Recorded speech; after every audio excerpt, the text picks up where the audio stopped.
Hi everyone! Today we are going to make panna cotta. Warm up your milk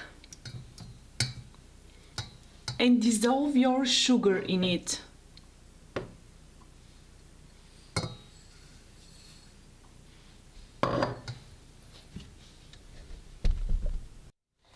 Panna cotta, it is an Italian chilled dessert made of cream, milk, sugar, flavored with vanilla.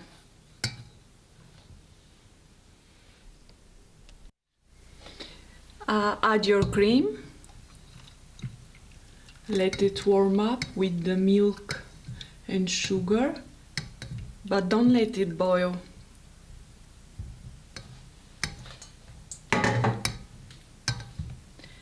And vanilla extract.